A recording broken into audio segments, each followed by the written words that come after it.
Hello again and welcome back to Illegally Cited. This is Jesse and I am back for another channel update and assorted topics video because there are quite a few things I want to cover this time and some pretty cool stuff happening with games and assistive technology and wearables and all of that stuff. So we're going to talk about a few different things in this video, but before we get into all that, as I usually start all these videos, I just want to thank everybody for supporting the channel, supporting my work. I've been doing this since 2012, and whether you've been here 10 minutes, 10 plus years, hey, um, thank you for your support. I may have gotten some new viewers through a couple of recent podcast guest appearances I have been on recently. And so if you have come from one of those places, WASD and beyond, or Blind Toes video, welcome. And I hope you find something of interest here. I do unlock videos every Monday, Wednesday, and Saturday, sometimes a bit more often, especially when like if there's a major tech announcement, gaming event announcement, accessibility news, any number of different things, holidays. We had a Steam Next Fest, which is just demos and demos and demos galore. I still have a couple I think that I haven't even unlocked for you guys yet. So we still got a few demos to come, and I want to get those out sooner rather than later because, the games may come out in the fairly near future, but also sometimes they pull demos and so they're only up for a certain length of time. And so it's like I want to give people a chance if they think the game looks interesting, maybe they want to check it out and see how accessible it is for them, they can do so. So we got a couple more of those coming pretty soon, but lots of stuff already recorded, lots of stuff to record yet, and the games just keep coming. March is a pretty busy month this time. I know we've got the full version of that Starship Troopers first-person shooter game, which I'm pretty curious about. Um, I think April's when we're gonna get our beat 'em ups. I know they just announced the release date for that Jay and Silent Bob Chronic Blunt Punch, and then there's an it's the He-Man Master of the Universe I think is coming out in late April. So there's at least two or three beat 'em ups, and I think there's a couple of boomer shooters and all kinds of fun stuff. So it's only going to get crazier from here. Speaking of all that, not only do I unlock videos every Monday, Wednesday, and Saturday, but I do put everything into playlists. So if there's something specific you're looking for, check out the playlist section because, I've got low vision spotlights, I've got accessible game spotlights, which are games that people can play with no usable vision whatsoever. So if you're totally blind, I've got VR content. I've got hardware reviews, assistive technology, AI videos, just all kinds of stuff. Just check it out. There's a lot of different playlists. I've got a whole um, different playlist devoted to Doom because all the variations and things you can do with the original Doom and the modern Doom games and the Toby accessibility mod, which is awesome.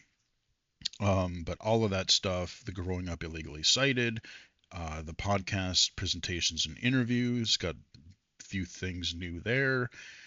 And yeah, and you can also check out illegallycited.com for some of my non-YouTube endeavors and projects. So I've updated that fairly recently. So I've been keeping plenty busy. And in addition to my day job and all my other kind of volunteer and paid Well, opportunities and stuff. So occasionally you will hear my screen reader just so my headset doesn't go to sleep on me. But yeah, that is just kind of an overview of the channel. I hope everyone who recently discovered the channel finds something of interest. I just looked this morning just out of sheer curiosity, and it looks like we're just under 4,800 subscribers, 4,790. So yeah, maybe in the next month or so, maybe we'll hit 4,800. I'd love to hit 5,000 by the end of the year. That would be a cool milestone to hit. We'll see if it happens. But at any rate, um, I'm perfectly, happy the way things are going. The channel's going strong, and I've gotten a lot of good feedback on it, so it's cool. Um, where to begin? There's so many things to talk about. Um, we've had a few different little gaming events recently. We've had a couple of, directs. I've talked about some of those. I think the last video I did, we talked about the recent Microsoft shakeup where Phil Spencer and I forget her name, Sarah something, I forget.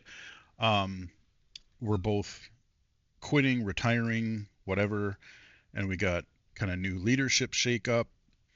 So, and again, it's too early to really say what's going to happen with that. But I did some, some speculations, some of my thoughts on, what I think might happen or what Xbox could do, Welcome, because I welcome. think they are kind of in a rough spot. I mean, we're finally starting to get some games again. All of these buyouts that they had over the last several years, we're starting to get more games, and they've had some pretty good ones. 2025, they had quite a few. I would say AAA to kind of your mid tier, your double A, and even some indie stuff that was quite solid. We got some good stuff coming up this year with Fable and Forza Horizon 6. We still haven't heard anything about accessibility for either game. I know IGN is doing their monthly spotlight on Forza, but we have not heard anything about accessibility, and I don't think that is the place where we are going to hear such a thing.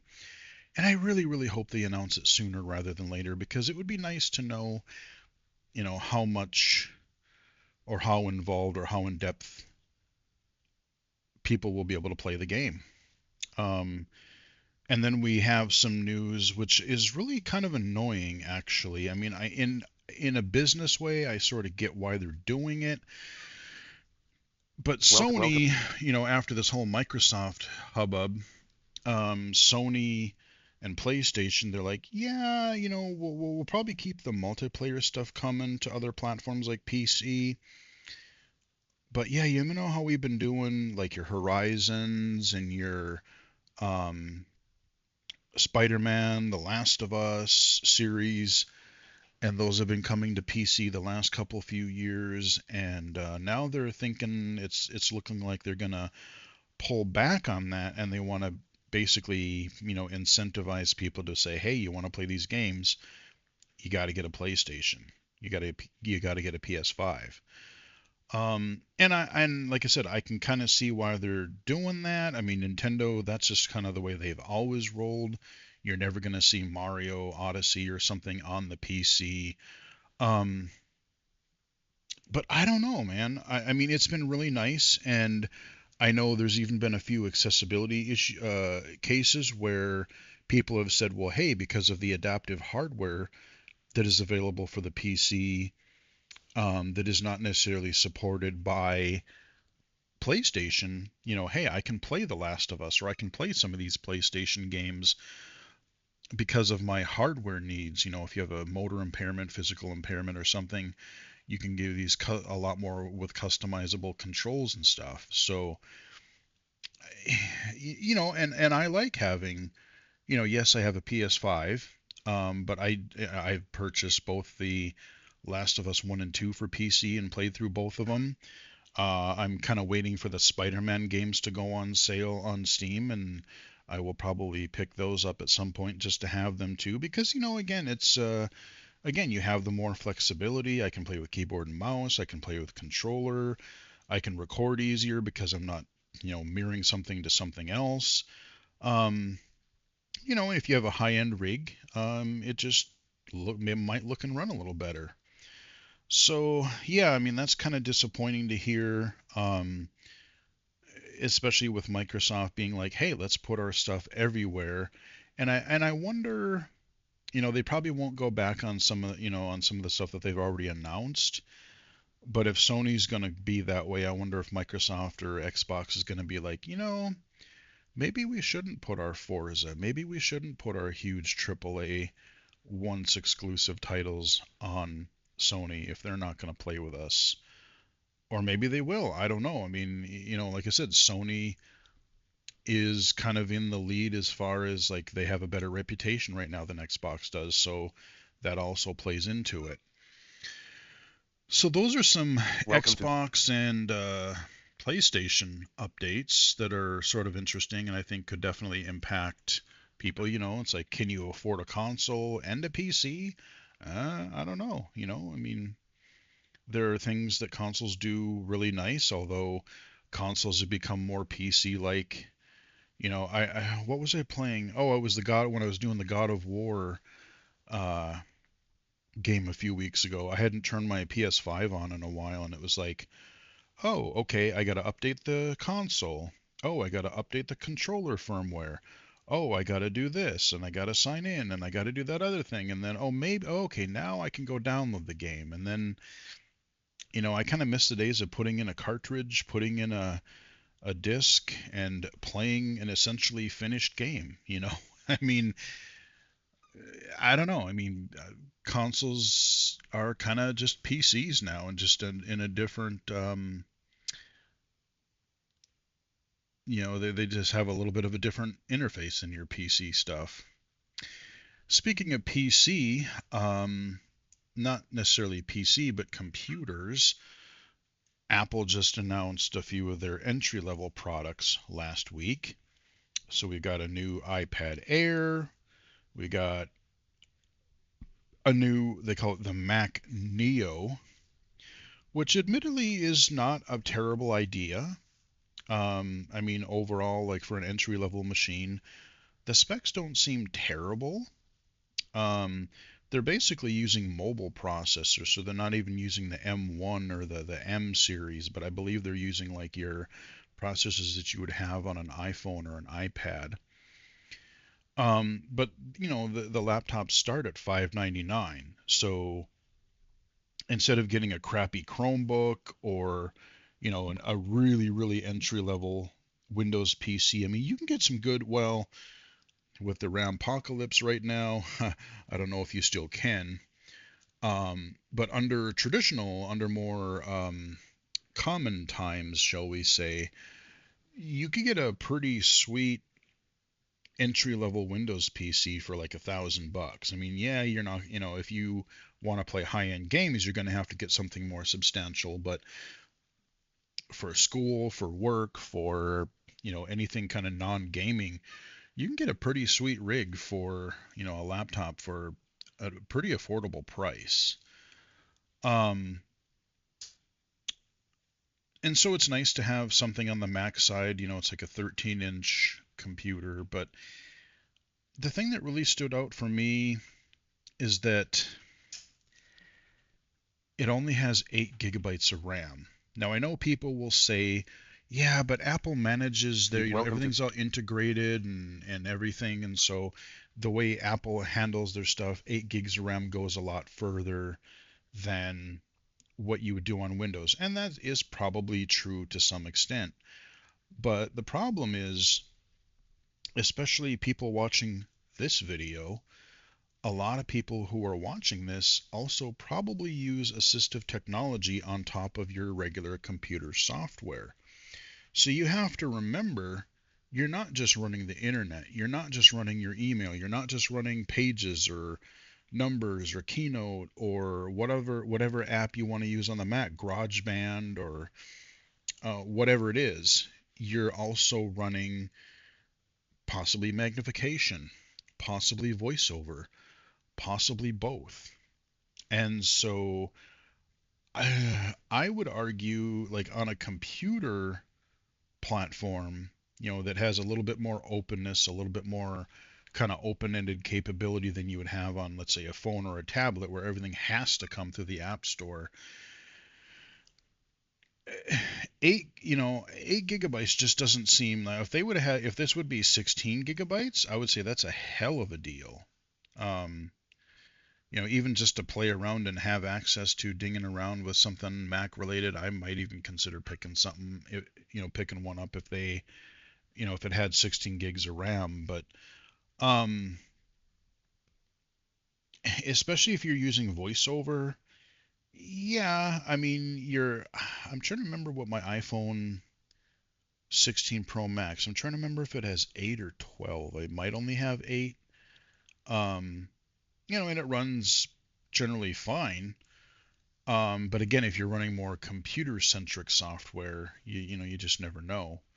So I think it is a good entry-level system. But if you're doing anything beyond the very basics, or you think that you might want to expand on the capabilities or expand what you want to do, these are not upgradable machines. What you get is what you get, because everything is pretty much integrated and soldered in together. And so, like I said, I think people that use assistive technology, especially screen readers and stuff, it's another level that maybe people don't really consider, that you're running this extra layer of stuff on top of your everyday workload, and that's going to eat a few more resources for you. So, uh, and the other thing that I would say is, we talk about this a lot during my day job.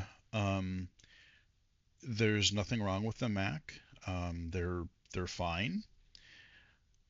But as far as versatility, and I think it's a good idea to learn Windows whether you like the Mac more or not, because most of your office job settings Welcome to the are going to run in a Windows environment. And so, it sooner rather than later, you may as well have the experience. People might as well learn Windows ahead of time before they need it, so they're not scrambling to go, oh, I don't know anything about this, and so I can't get this job, or I can't do this, or whatever.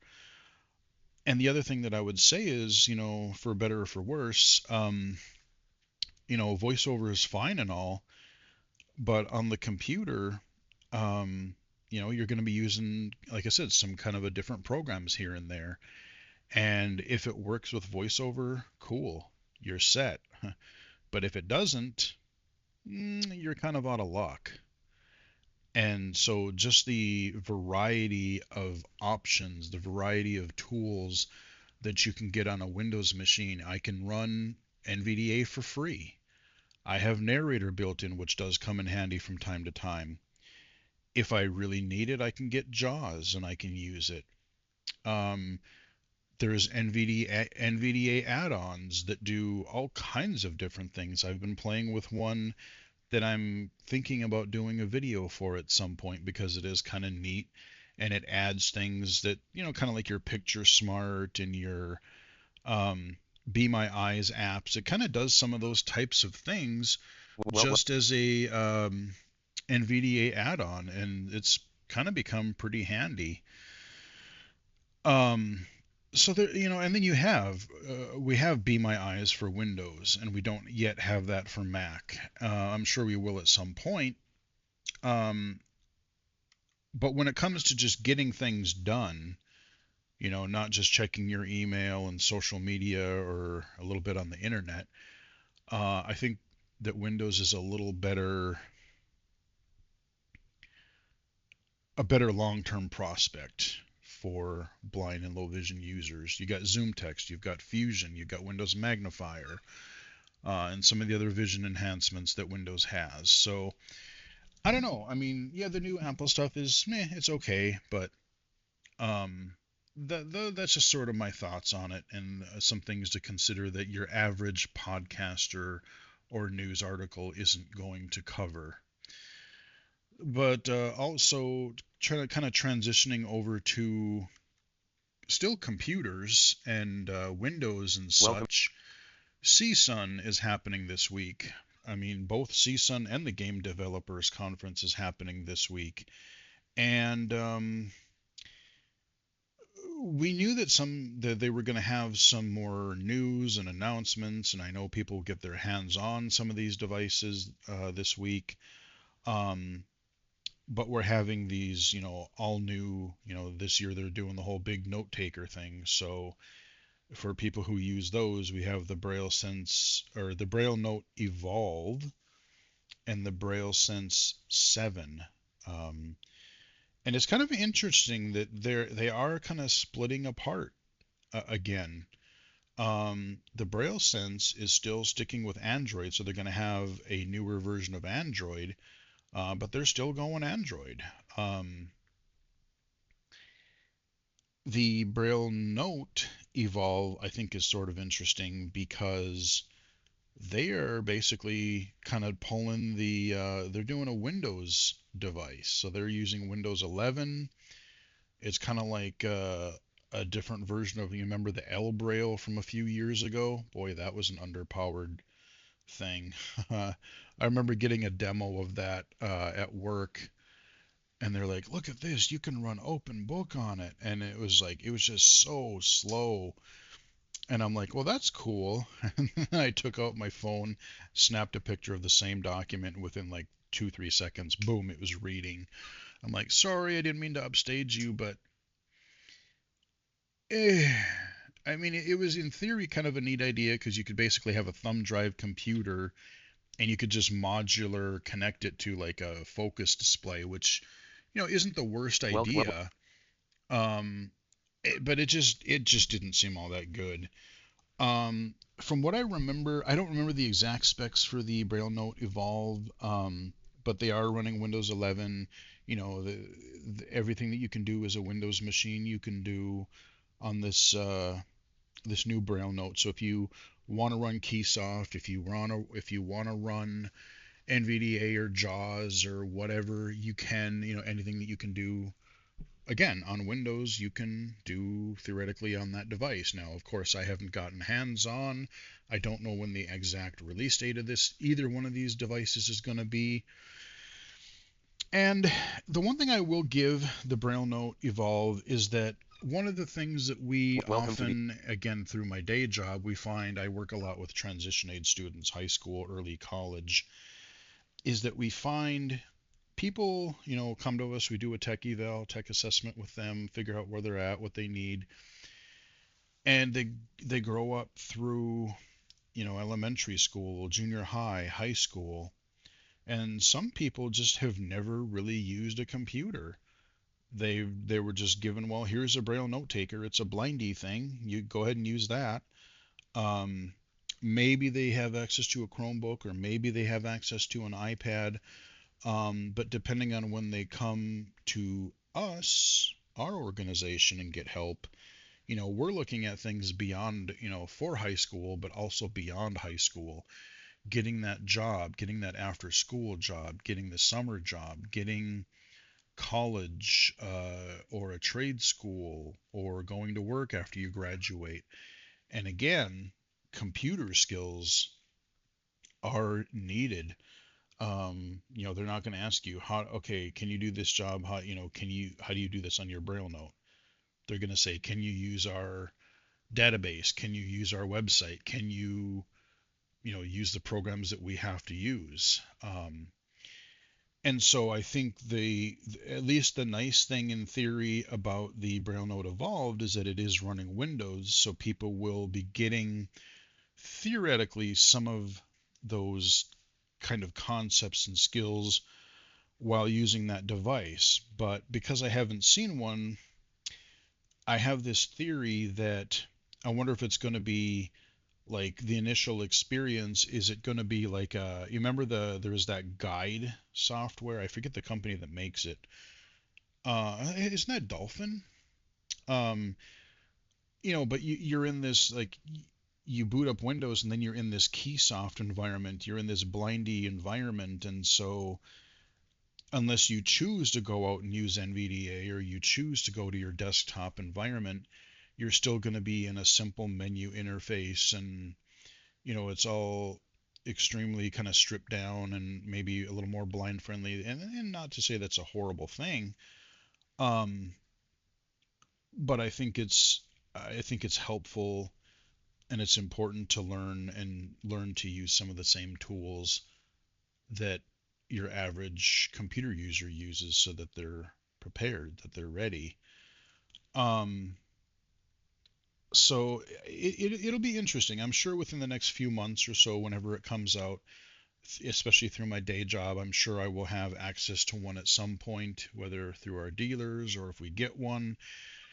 So I will be able to have Welcome to more, the more thoughts on it based on actual experience. But both of these devices, the Braille Sense 7 and the Braille Note Evolve. Um, I mean, the other thing that I've always sort of said is like, yeah, okay, I get it. It's convenient to have your Braille and your computing device in one, in one thing that you can just take with you or hang around your neck or whatever. I get that. But at the same time, if it weren't for the tariffs and all the RAM problems that we're facing this year, this unique situation that we're in, under ordinary times, you look at what a full note taker costs. You're looking at like by the time you get the warranty, you're looking at $6,000 to $7,000. And so the vast majority of the people that would use these things, your average customer can't afford to buy it. So they have to go to like a vocational rehabilitation service or something like that, or a business or a school. Um, and like I said, I kind of like the modular approach because if I have a braille display and a laptop or a braille display and an iPad or something, if my iPad goes to crap or my computer goes to crap, I still have my braille display and I can use it with something else. If my braille display goes to crap and I need to send it in for repair, okay, I don't have braille, but I still have my laptop, I still have my phone, I still have my tablet. And on top of that, again, the cost is just so bloody expensive welcome to that, yeah, it's nice to have everything in one little piece, but is it fair to ask?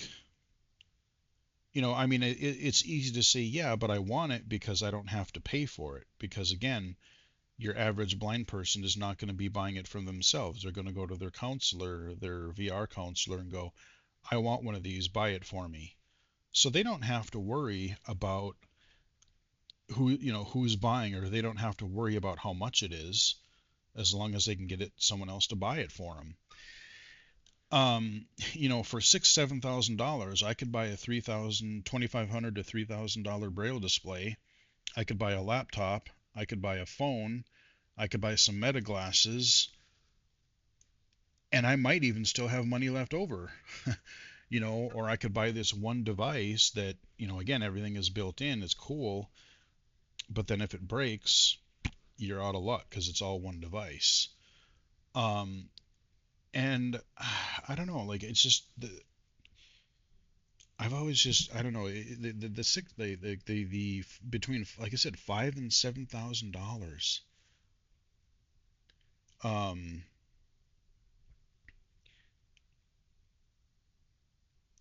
it's a lot of money, no matter who's paying for it.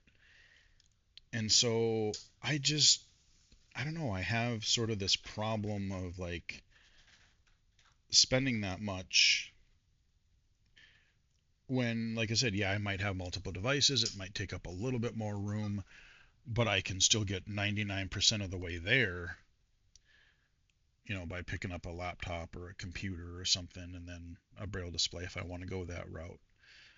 Um, I haven't heard too much about other hardware. I mean, I know you're going to have your typical, they're going to show off upcoming, your JAWS, your Fusion, your Zoom Text, whatever this, your 2027 version is going to be this fall. Be My Eyes did announce a thing that's not out yet, but it's coming within the next several weeks. I did retweet it this morning. They are doing this thing where you can basically, for a live well volunteer, you can do this on your meta glasses as well, where you can say like, hey, call a volunteer through Walgreens, or call a like, I forget the exact wording, but basically, um, if you have like certain trusted family or friends, you could automatically trigger like, hey, I want to call this person for sighted assistance.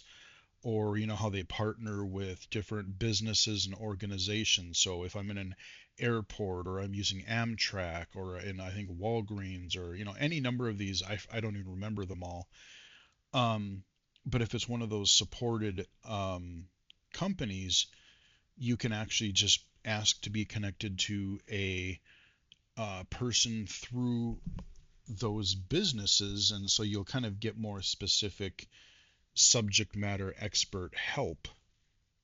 So that's kind of a cool thing that they announced. I just saw that here this morning.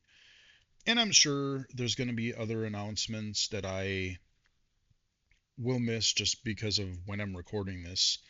Because I think today is really the first day that CSUN really kicks off. They have the Monday and Tuesday is typically like you have a lot of sessions and everything, which are still really good to attend. But I think it's like usually around the middle of the week when the exhibit hall opens, so it might be like a Wednesday through Friday thing if I recall. Um, so yeah, I mean, I'm sure there will be, maybe there'll be some app updates. There may be some, um, I'm sure there'll be some new AI updates or tools. I'm sure there will probably be, I think, it used to be hymns. Now there's Selvas, BLV. The Braille Sense guys, I think they also announced some kind of a new CCTV for low vision users. So, that's another thing that could be looking forward to. So, yeah, I'm sure there's going to be other hardware and stuff that I don't know about. You probably want to check out. I think your best bet would be the Double Tap podcast.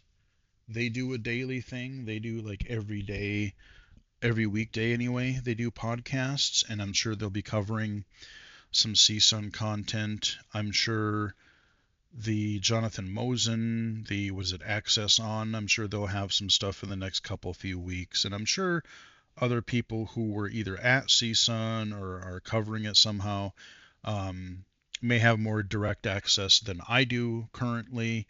There'll be other places, and again, check your social media, check your Twitter. I'm sure they'll probably mention stuff on Facebook if you have it, maybe Blue Sky or whatever you have. But social media, podcasts are also good places to keep up with CSUN. I am genuinely curious, again, with all this AI stuff happening, what apps are going to support it? Are we going to get some additional wearables? Are we going to get additional apps and things that are really, specific to blind low vision? So I've been trying to keep an eye out the last couple of days just to see if I've been hearing anything through CSUN announcements, but really haven't. I've gotten the HumanWare stuff, I've gotten the Braille Sense stuff. Those are the big two devices that I know Freedom Scientific, they have their, I guess they call it a Focus 640. So it's not the Focus 40, it's the Focus 640. I'm not quite sure what the 6 particularly means, but that is a thing. And it sounds like one of our local dealers is going to get one in here soon, so I'll be able to take a look at that through my day job as well. But yeah, an updated Braille display. I don't know if they'll have anything as far as like an updated Mantis Q40 or anything like that. Be interesting to know. But so yeah, I mean, CSUN, it's always an interesting time between CSUN and then the summer blindness conferences, ACB, NFB, that kind of a thing. Speaking of ACB and NFB, got another good transition here. As I've mentioned in other videos, I have been a member of the recently added ACB audio description project group. They have formed a gaming subdivision. I've been a member of that for a few months, and I just yesterday, as I'm recording this, I tweeted out a post on Twitter slash X. We had put together just a short post, kind of reaching out to game developers.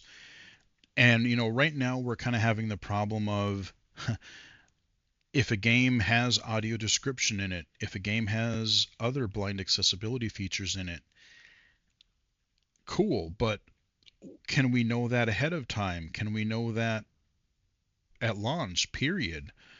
Um, so we're trying to kind of get the word out to developers and say, hey, if you are making a game and you have accessibility features, if you have audio description, or if you are interested in adding audio description to your game, please reach out to the ACB Audio Description Gaming Project group, and we can try to get you hooked up with some resources, hook you up with some professionals, some audio description services, and things like that. And so I tweeted that last night, and then we had a few follow-up tweets. We just found the Twitter handles for a lot of your um, traditional gaming companies, and just mentioned them in the replies. Just kind of added them, or use the at like whatever.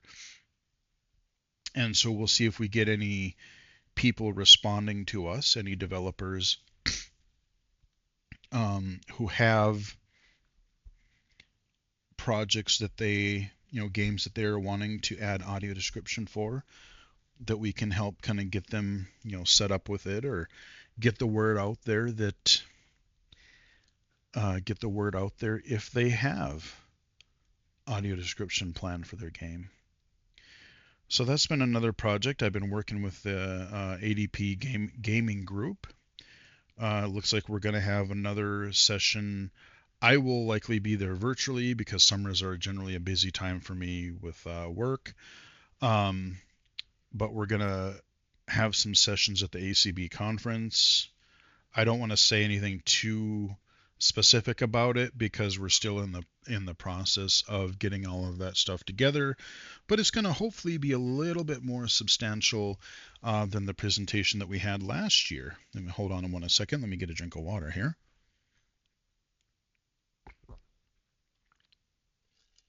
So that's keeping us busy. I'm also part of the MSF working group, which what is it called? Multiverse Standards Forum. I forget what it's actually called. Um, but we're still meeting regularly every couple of weeks. And this is a group it's been a really fun group to be a part of, actually. I learned about it through a colleague through XR Access last year, and asked if I could be a member, because it's not just like a regular consumer group. This is for like industry professionals. Most people are affiliated with some sort of company or something. But through my XR Access, I was able to kind of get in, and it's been a really, really cool group because we are looking at establishing, you have the, like how you have the W3C standards for accessible web pages and things. We are looking at really diving deep in offering standards, examples, recommendations to XR developers. That's virtual and augmented reality developers, whether that's on a platform level like Meta or Valve, or whether that's on a game by game basis, app by app basis. And we're looking at, all things accessibility, like what kind of standards should be there, what types of things should be mandatory, what types of things should be recommended. How are some examples of how a developer might address some of these things?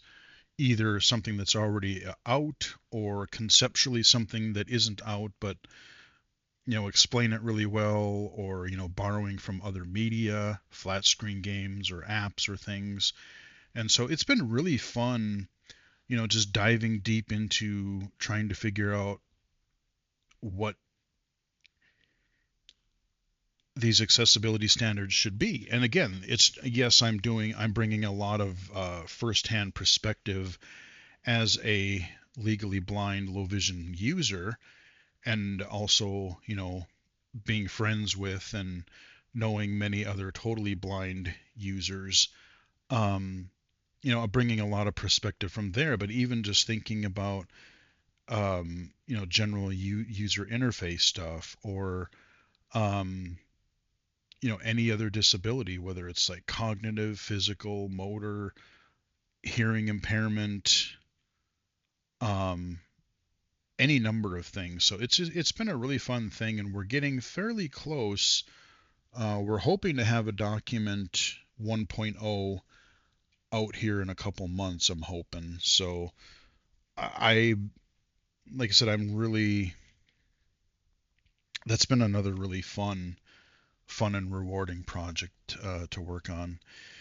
If you did miss it, I was on a couple of recent podcasts. There was a WASD and Beyond podcast. That one was really fun.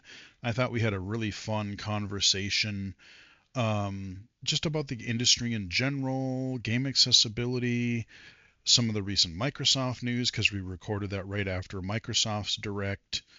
Um, but yeah, we had a really fun conversation, and I would love to chat with those guys again. So check them out if you haven't, and check out that episode. You will find that in on my projects page under illegally-cited.com. That is already up there. And then, like I said, I was on the Blind Toes video podcast. He invited me a few weeks ago, so we chatted just anything from mobile games and apps and assistive technology and wearables and all kinds of fun stuff. So we did that, and it finally has arrived. The latest AppleViz podcast. If you just go look up the AppleViz feed, we have another Gamers Corner episode, and I think this one turned out really well. It was Thomas, Aaron Spelker, and then myself. We talked about a few games that came out around the holiday season. And we're hopefully going to be recording another episode here fairly soon. And hopefully we won't have the technical issues that they had in releasing the second episode, because this is our second episode that's out right now. But we talked about some mobile games, and there's some good ones this time that we really liked. And there's I had a console gaming picks, and so yeah, I mean, check out the episode. I think people who watch this video, if you're interested in blind accessible games, this is a podcast you'll want to check out. We're trying to do it on a quarterly basis. This may change. It may be more frequent in some cases, especially if we get interviews with developers or things. But right now we're kind of, again, we're just ironing things out and getting the format down. And as of now, it's kind of a quarterly podcast type of thing. But your AppleViz podcast, The Gamer's Corner, is the one you're going to want to check out. So yeah, it's finally out. Yay. Um, and then to wrap things up, like I said, we have a lot of games coming up here. Um, I don't know when I'm going to get time to play all of the ones I want to play. There's games I want to still finish. There's still games I want to devote time to, and there's all kinds of more games coming out. I've been getting into reading a lot more again. I go in streaks, but I've found a few series that I've been having fun reading, so I've kind of haven't wanted to play as many games, and I've been kind of addicted to reading and playing the drums as well, and all kinds of other fun stuff. So the content for the channel isn't going to be slowing down. I still do want to do a glasses specific video. I don't really know. Again, I don't know how I want to handle that. I don't know how I want to do it, so I don't know, maybe I'll just add it to the end of this video. I mean, I'm going to talk about it, but I do have some wearables updates for you, and there's a couple interesting things happening. So I've had Welcome to. I've had the Meta Ray-Bans. I had the Gen 1s for a couple of years. I got the Gen 2 glasses last December, and they have been working out very well. If you do not have a pair of Meta Ray-Bans and you're looking at getting a pair, I would say just don't even get the first gen. Yeah, you spend maybe another 50, $75 to get the Gen 2s, but you're going to be much happier getting the Generation 2 because the battery life is just so much better. The battery life is so much better than the first pair. They feel pretty much exactly like the the first gen, the Gen 1s. They have the same functionality, they look the same, they're still cool. Um, the speakers might be a little bit better in the Gen 2s, the cameras I think a little bit better, but it's the battery life that is the winner for the Gen 2s. They really You're supposed to get up to 8 hours of battery life, but I think that depends on what you're doing, how much AI you're using. If you're just using it as a regular Bluetooth headset, which I have done, I've been using them in like Teams and Zoom meetings for work. Both the Gen 1 and Gen 2s for different things, so they're great. Um, I've been testing the Echo Vision Pioneer Edition glasses since mid-December ish, late December too. And they're, I don't know, like on the surface level, they have a lot of potential. Their AI is already quite good. They have, you can basically, they're doing it where you hit a button. Instead of saying something, you just hit a button, either one, two, or three times. So, like on the front right side of the glasses, you have a button and you press it once, it'll give you a description of whatever it is you're looking at. If you press it twice, you'll go into like a live AI mode, and then you can just talk back and forth to your AI. And again, they are not focusing on like general AI where you can ask it about the weather or your favorite Welcome to. sports team or ask it facts. This is just concentrated specifically on um, getting visual information, describing something, reading something. That's what they are focused on. And so I was using them a week or two ago in the live AI, and they're pretty dang responsive. Like in their live AI mode, it's pretty neat. And they just added a feature where you can have it. So when I tested it, I'll tell you. So when I tested it a week or two ago, I had a whole pile of DVDs and Blu-rays that I've been meaning to watch, and I've had them in front of my TV forever. And I'm like, I don't even remember what I have out here. And so I was going through them, and it was neat because I had them on. I was sitting on my couch, and I had my little office chair in front of me, and so I had a pile of these DVD and Blu-rays, and I started the live AI, and I didn't even have to say a word. I just picked one up, and then it said, "Oh, you're looking at this. You're looking at this DVD." And then I would put it down I had the big pile on the left, and then I would put the one I would looked at on the right hand side of the chair, and then I would grab another one. And depending on how quickly I did it, is they would be like, "Oh, you're putting down the DVD on the right side of the chair," and then I pick up another one. Now you're looking at this DVD. Oh, now you're looking at this Blu-ray. And so I was just almost, you could use it to like sort your media collections, or maybe you're sorting your pantry cupboard, whatever. Um, and that worked really well. And then if you hit the that button on the right side of your glasses, if you hit it three times, it will go into more of a like an actual text recognition mode. It's really just focusing on reading stuff to you. And that also seems to do a pretty good job. I've had good luck with it, and it does. It's kind of neat because it can tell you, like, if you have a complex document, maybe that has several columns and there's just little blocks of text all over the place. Think about like a back of a box or a newspaper, sometimes manuals. Um, it'll say like, oh, top left column, middle column, right column, far right column, because I had one that had like 4 columns. So it does a pretty good job about that.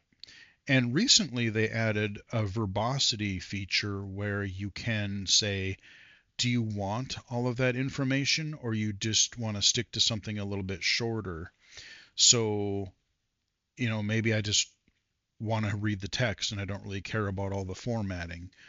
Or if I'm doing the live AI thing, you have another option now where you can have it just recognize and tell you stuff every few seconds, or when you start it, you can have it where it'll tell you what you're looking at to start with, and then it won't say anything until you ask a follow-up question. So there are Yeah, welcome times to. where I might want it to continuously just tell me what's going on. But then there are times where just tell me something once and then shut up. And then when I need something described again, I can just ask. And so I like having those types of verbosity options. Because I was talking to a coworker who also has a pair, and he's like, God, I just wish it wouldn't yap so much. I just want it to tell me stuff when I want it to tell me stuff. And so now they have that option. So those are the good things about those glasses. The frustrating part, and I think the more interesting part, is, like when because the Pioneer program, it's kind of, it's basically a beta testing program. And the thing is that I thought we were really going to be focusing on honing in on testing, how does the AI do? Does it describe things well? What kind of verbosity options do we need? Is it describing things accurately? Is it doing things quickly? And we are testing that, but honestly, what we've been doing more of, and I really, really hope they get this stuff fixed, because right now it can be very frustrating. There are some well, I have a feeling it's a software or a firmware problem. I'm not going to go super in depth, but what I will say is that there are problems where, so the glasses have a case, just like the Meta Ray-Bans. You put them in there and it'll charge them up, and you can charge the case. The thing that I like about the EchoVision case is that the button on the back, if you hit the button on the case twice, it will beep 1 to 4 times telling you how charged up your case is. That I really appreciate. But the problem with the glasses is that, so they used to have some pairing problems where it was just, it wouldn't connect all the time, or it would disconnect, or you'd put it in the case and it would still stay connected when it shouldn't. That seems to be, I think, at least for me, has been largely taken care of. But the more frustrating problem that they really need to fix before they get to a public release is, um, so I'll put the glasses in my case to charge them. And you put them in, it says, okay, charging battery, cool. So they charge. I'll come to use them a couple days later, and sometimes I take them out and they're great, they work. And sometimes you put them on and they're dead. Now the case battery still says like four bars, 4 beeps, so it's full. And I don't know what the issue is, because like sometimes, and other people are having this issue. It's a widespread thing on the mailing list that is part of the beta list. But um, so I think what's happening is like they'll charge initially, and then something in the software is either like something's, once they're charged, the case or something makes it so the battery drains again, and the case doesn't charge it after that first time.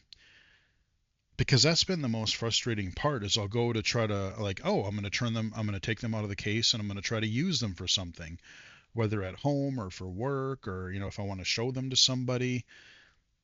And a good percentage of the time, I find that I pull them out of the case and they're dead.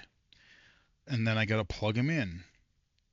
And what's weird is sometimes, um, like, I can't get, sometimes the case will charge them, sometimes they won't, sometimes I can plug, because on the back right side of the glasses, on the right arm of the glass, there's a USB-C port. So if you have, let's say, a battery pack and you want to wear you want to have a battery pack and wear the glasses, you can plug the USB-C cable into the back right side of your glasses and then be powering them from like a battery bank or something, which is cool. Um, but this past weekend, I had it where I took them out of the case and they were dead, and I could not get them to charge. I had to play around. I'll spare you the details, but I eventually did get them to come back. But there definitely seems to be some weird, whether it's the USB cable, whether it's the USB port, whether it's the case, whether it's there's something in the software that's not registering or that's charging when it's not supposed to or not charging when it's supposed to. There's just some really weird reliability issues. Like the AI overall seems pretty decent. And if they could figure out these hardware or firmware, these software problems, these firmware problems, I think they have potential. But right now, it's the lack of reliability and it's the lack of consistently being able to pull them out of the case and expecting them to be charged up and working, that has me concerned. So I guess they have some new cases that they've issued to some people. Maybe it's the older cases, but I don't know. Part of me almost thinks it's some like a firmware or some sort of a software problem where once they're charged that first time, let's say that I don't use them for a week and the glasses are still on in the case, but maybe they go down. So does the case notice that, oh, hey, your battery dropped below 80%, maybe we should juice them back up again. And then it doesn't, and then when I don't use them for several days, and then I take them out of the case and they're dead. So I don't know what it is, but I hope they fix it because they have potential, but they really got to fix this. Um, my final bit of wearable news is sort of interesting. So remember how I talked about the Ally Solos glasses? Well, I have to be honest with you, I have not really touched them in probably over a month, Welcome. probably a couple months now, because the glasses themselves are just I don't know, I just don't like them near as much as as either of the other glasses, the Meta glasses or the Echo Vision glasses. So Ally is all right. I haven't really been using Ally again until very recently. Um, so I just, the Ally Solos glasses are just not doing it for me. But then about a week ago, um, Ally has started doing updates again. And interestingly enough, which there's good and bad to this, they are starting early support for the Meta Ray-Ban glasses. So I say good and bad because for us poor saps who actually bought the Solos glasses, I could see people kind of being pissed about that and go, wait, you mean you just made us buy like $400 glasses and now we can make them work with our Meta glasses that we maybe already own? But at the same time, I'm glad that they're supporting the Meta glasses because they're just better hardware, especially the Gen 2s with the better battery life. Um, they're better. Um, it's better hardware. It sounds better. They fit better. I don't like the touchpad on the Solos glasses. It's really finicky. Um, so there's all of that. So as of right now, I only got it working this morning because I just haven't had a chance to play with it until now. There are some limitations to it. Um, right now you have to go into the Meta AI app and you have to enable a developer mode, which the Ally app walks you through. Um, and it's not hard to do. Um, and then, so the restriction right now, because of the API that they're able to do, you have to start a call with Ally, your Ally AI assistant. You start it on your phone, so you put on your glasses, your audio is being routed through your glasses as a Bluetooth headset, and then you start an Ally call, um, and then you can either lock the phone or go to another app or whatever, and you can just continuously talk with your AI just like you would if you were on the phone. You are also supposed to be able to use your glasses camera to have it describe things and to have it read things to you just like you would if you were using the Ally app and asked it to do so. But this is something I have not gotten to work yet because I can converse with my AI through the glasses just fine. But when I ask it to describe something, it says, "Okay, let me take a look." And then I hear the camera shutter sound, and then it just doesn't describe anything. And then I'll wait I'll wait, I don't know, 20, 30 seconds and I'll say, "Hey, are you still there?" And like, "Yeah, I'm here, but I wasn't able to describe anything." I'm like, "Okay." Um, and then it asks me, it's like, "Well, describe what you're looking at and then I'll try to help you out." So there's something screwy going on. And I have a coworker who also has the Meta Ray-Bans, and he just tried it this morning and he had the same problem. When he asked it to describe, it would just say, "Let me take a look." It would snap the photo, you would hear it through the glasses, and then it just uh, wouldn't come back with anything. So again, that's something that they'll just update with a software thing. By the time you watch this problem may already be fixed. I've been on their Slack channel, so I've let them know about that, and so hopefully there'll be another update to it. But it's so like you have to start the ally call conversation from the app. So you have to take out your phone, open up Ally, and then start your conversation that way. You can't just, have your glasses and say, "Hey Meta, start an Ally call," or whatever phrase you would choose.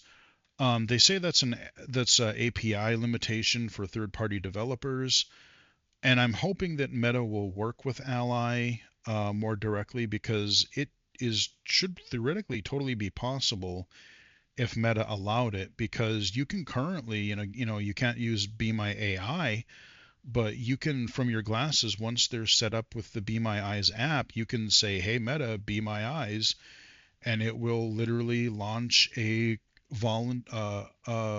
call to a volunteer um, through the glasses, so you don't have to take out your phone at all. You could just, initiate a Be My Eyes sighted volunteer call, and it would work.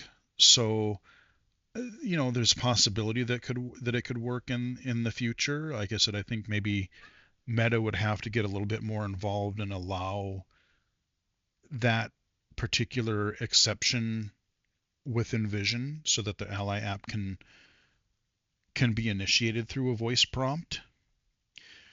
But I really hope that they do. I hope they are able to improve functionality, add functionality to where pretty much the Meta glasses could be just as functional. Everything that you could do with the Solos glasses, you could do with the Meta glasses. That's what I'm hoping for because, like I said, honestly, I like the Meta glasses way better. The hardware is better, the sound's better, the touchpad is better, um, the battery life is better, just all of that. And and then again, if I can use Be My Eyes, if I can use Meta AI, if I can use Ally, again, now I can, again, this is kind of what I was sort of hoping for is Having one pair of glasses that I can kind of just choose which tool do I want to need, which tool do I need, which tool do I want to use. Oh, maybe the Meta app works just fine for the task that I need, or maybe I do want to call a volunteer, so I'll initiate Be My Eyes, or maybe I do want to have an AI conversation and run a few ideas or have something described in a specific way. So maybe I'll queue up Ally. Um, Again, it's a really fascinating time. I know there's been a lot of recent news with AI kind of getting in trouble with our current U.S. administration, shall we say? Um, some of the stupidest rich people on the planet.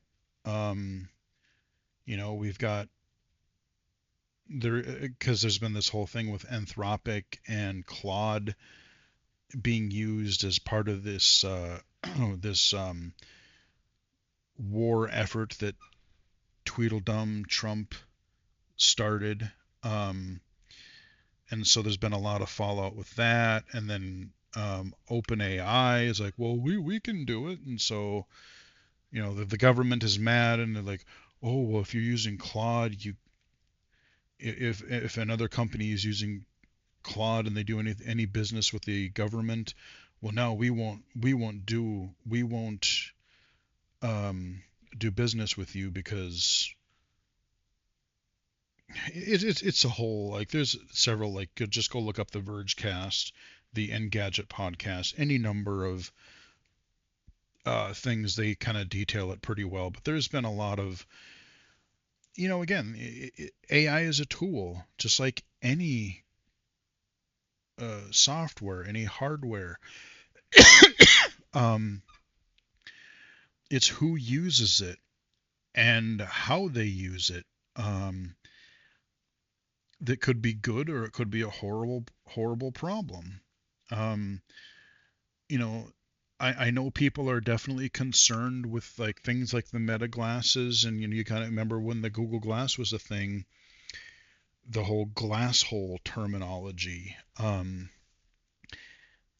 People not realizing they're always being recorded. I mean, people are recording constantly with their phones, but that's a little bit more obvious because you got somebody holding a phone up in front of their face, pointing it at you. But um, and I get that. If I when I'm out in public, I don't want to always be necessarily recorded. Um, but practicality wise, these smart glasses and being able to read text and have something described hands free is kind of amazing as a low vision user and as or a blind user. If I know that something is there, I can see it, but I can't see it well enough to read it, or I can't see it well enough to know exactly what it is. I can say, hey, what am I looking at? Or describe that, or what's on the table there. Or I can, again, have it read a flyer, read a sign as I'm walking down the sidewalk, um, read a handout in a meeting or a class. You can literally whisper, hey, Meta, what does this say? Read this text. And it'll read it to you. Um, it is some of the really practical uses I've seen for AI. And I know I've heard some talk about where people are thinking about somehow being able to identify people. And that is a huge invasion of privacy because if you're just your average Joe and you can look at literally anyone on the street and it'll look up and go, oh, that's who this person is. You could be a creepy stalker, you could be any number of malicious uses for that. Um, but if you're like, again, if you're blind or you're low vision and you're trying to spot a colleague in a crowded exhibit hall or a meeting room, or you're trying to find your friend at a restaurant or something, or any number of uses, that could be really helpful. And I think really to start with, they should just continue what they've been doing with things like seeing AI or like I think Beam. I can't remember if Be My Eyes does it because I haven't really used that feature. But like where you can, ahead of time, you go into a mode and you take several pictures of a specific person, and then you give that person a name. You type in a name for that person, and then so you're not recognizing everybody, but like let's say that you have a few friends, you have a few family members, you have a few colleagues, and you ask them, hey, can I take a few pictures of you so I can train my app to recognize you, so that when I want to meet you at a restaurant, or when I want to find you at work, um, I'll know where you are. I can like say, oh, that's where I am, so I don't have to kind of wander around or ask somebody else. So I think that's probably the right way to go. Um, so those are some updates on wearables. I mean, there's not really a lot else to say about it. I keep saying that I'll do an exclusive video just about the wearables. But I don't know how to effectively record them so like you could hear the prompts. Like I don't have um, another good little microphone that I could shove right next to my pair of glasses and hope that it would record loud enough. I'm not sure how other people are doing it, but like I said, the Meta Ray-Ban Gen 2, I would highly recommend if you're interested in AI glasses. Those are definitely your best bet right now. Again, I know we're going to have Google Welcome glasses to the coming out at some point soon, probably later this year.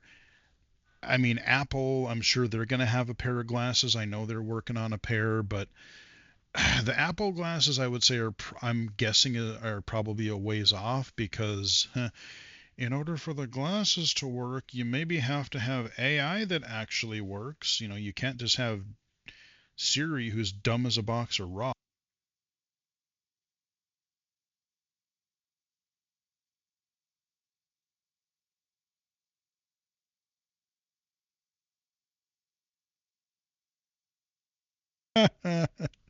Okay, I triggered you know who, SIRI.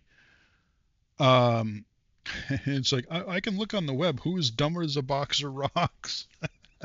That was great. That was really. I thought it was gonna be like, how dare you call me dumb? That was really, but that was okay. That was interesting. But like I said, their AI. I think in 2023 is when they were like, oh, we're gonna have this Apple Intelligence, and it's gone so slowly. And now they're switching from OpenAI to Google. Who knows how long that transition is going to take? And even their first iteration of it, how integrated is it going to be? How capable is it going to be? And you have to get that floor established before you even think about putting out a wearable, with like you before you put out AI glasses, because Apple stuff is generally a bit more expensive, and people are going to be, again, they're going to be pissed if you release a several $100 pair of glasses and it's like, hey, these are AI smart glasses. And then again, they're just dumb because who hasn't been improved enough to effectively help you. So I think Google actually has an advantage there. Um, and I guess it depends. A lot of people have iOS, and I'm sure they'll be more tightly integrated with Google devices, be it Pixels or Samsungs or whatever. But with Google being at least for now, their new Apple's new AI partner, I'm curious how much Apple's going to allow Google to access information on your device, and I'm curious how much Google is going to allow their stuff to be integrated with a competitor. So it'll be interesting to see how all this stuff pans out. Maybe we'll get more. I would hope we'll get some actual concrete evidence and not just staged nonsense at WWDC this June, so we can understand, okay, what in the hell is coming in iOS 27, because Apple is woefully behind in that area. And again, it's in a way I don't mind, because there's all these apps that I'm currently using that work pretty well, but it would be really nice if it was integrated right into the operating system and I could just be wearing either a pair of Meta glasses or Google glasses or any number of wearables, and I could just ask it stuff and it would answer a question, it would read me something, it would describe something. That would be really nice. Um, but I think, a lot of the mainstream, like the Be My Eyes, the Allies, a lot of these stuff for blind users is more targeted, more focused on a use case. And I think that is where a lot of these general chatbot AI things, like they haven't really made a general case. It's up to you as the user to figure out, how useful is this? Can I find a use case for it? What can it do? What can I make it do? Um, and then of course, you have the reliability, the accuracy, the privacy stuff. Um, I definitely get the people who are skeptical of it, the people who are kind of sick of it, because again, AI doesn't need to be forced into everything. Microsoft really needs to take a step back and actually maybe quality check their Windows updates before they release them. I finally did a Windows update a couple days ago, and it worked, thankfully. There haven't really been any problems except for the fact that it disabled something in my current headset, and so I had to go back into the GG software and get that working again. And then it turns out there was a firmware update for my headset, which then reset some of my other headset settings that I had to remember where the hell the settings were and get those back. So hopefully this video recorded well, because I have all the settings back the way I wanted them. But yeah, boy, man, it's been like the last 2-3 days between fighting with getting the Echo Visions to wake back up, and then getting the Metas working with Ally, and a couple other work technical things, and then the Windows update, and my again, I love the SteelSeries headset. It's working really well, but it's it's just been one little technical thing after another. So, but I think we're back on track, and things are looking pretty good. I'm hoping to get some games recorded. I got some iOS stuff I want to record, because I need to get some stuff off of my home screen again, so I have room for things. I really need to clean the fridge on my phone, delete some apps and games I just don't play anymore, because it's getting kind of unruly. But yeah, so there'll be a lot of games. We got a few more demos coming up. We got some games, we got some mobile games, we got CSUN. I'll let you know if I hear anything, if there's anything like extraordinarily groundbreaking. Maybe I'll do a bonus short video, but um, there's that. We got the Mario movie coming in on April 1st. I'm probably not going to go see that in theaters, just because of how ungodly expensive everything in theaters have become. But I'm currently working my way through Fallout Season 2 on Amazon Prime, and it's pretty good. I think I'm on episode 4 or 5, and it's pretty good so far. If you like Fallout, I would definitely recommend it. It's not too bad. It is audio described, so there's that too. Twisted Metal was good when that came out earlier. I think we got a new season of Dexter. What is it called? Dexter Resurrection coming out. We've got another. There's a few things, a few series coming out. Oh, and I did get. They didn't do anything really spectacular for the release, but I do have in my possession. It's right in front of my TV. They released a complete boxed set. You can get the Cobra Kai complete collection. I got it on Amazon. It was a little expensive. It was like 100, was it 109, $120 or something like that. Um, which yes was expensive, but I love this show so much, and with the way that they keep moving or rearranging or pulling things off of streaming services, it's just one of my favorite shows, one of my favorite series, and so I had to own the entire collection on physical media. They can't take that away from me.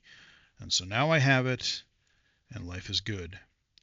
And with that, that is where we are going to end the video. I've been recording this over my lunch hour, so I need to get back to work. Hope you guys enjoyed the video. Give it a like if you did. You can follow me on Twitter at BGFH79, Blue Sky at Illegally Cited, illegally-cited.com, and right here on YouTube. Until next time, I will chat with everybody again later.